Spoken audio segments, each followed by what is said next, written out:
Assalomu alaykum va rahmatullohi va barakatuh. Bu G'azzo sektoridagi ahlimizdan kelgan dardli xitobdir. 700 kundan buyon G'azzo ahli qirg'in, ocharchilik va katta qatliamni hamda faqirlikni boshidan kechirib kelishdi. Odamlar esa bu og'ir ahvolni unutib qo'yganlar va Alloh taolodan ushbu chaqirig'imizni keng qalb, eshituvchi quloq egalariga yetib borishini so'rab qolamiz.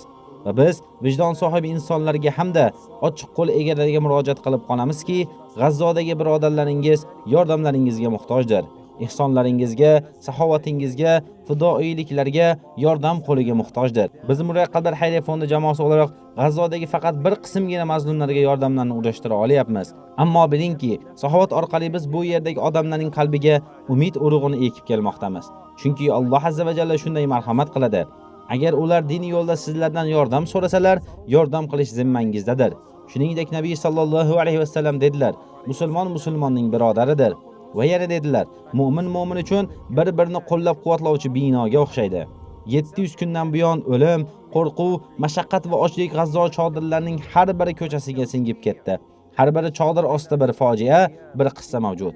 Va Alloh taoloning izni bilan biz sizning yordamingizni kutamizki, yordamlaringiz bilan odamlar yuziga tabassum ulashib, ko'z yoshini artib, qalblariga yana umid solaylik. Ey saxovat pesha va ehson qiluvchilar, G'azzoda tarqalayotgan turli xayrli yordamlar, oziq-ovqat tarqatish, moddiy yordamlar va shuningdek tez yordam paketlari bu yerdagi insonlar uchun umid va xursandchilik manbaidir. Chunki ular bugungi kunlik rizqini ham faqat sizning yordamingiz bilan topmoqda. Yordam kam bo'lsa ham u katta ahamiyatga ega. Chunki oz-ozdan ko'p bo'ladi. Nabiy sallallohu alayhi vasallam dedilar: "Ey Bilol, infoq qiling va arsh sohibi uni kamaytiradi deb xavotir olmang." Va bu dardli risolamiz marhamatli qalb egasi, saxovatli qo'l sohib bo'lgan birodarlarimiz uchun murojaatdir. Imkon qadar eng yaqin muddatda yordamlaringizni kutib qolamiz, toki biz G'azzodagi ozgina jon va umidni qutqarib qolaylik. Alloh sizga barakotlar bersin va barcha yaxshiliklar bilan mukofotlasin.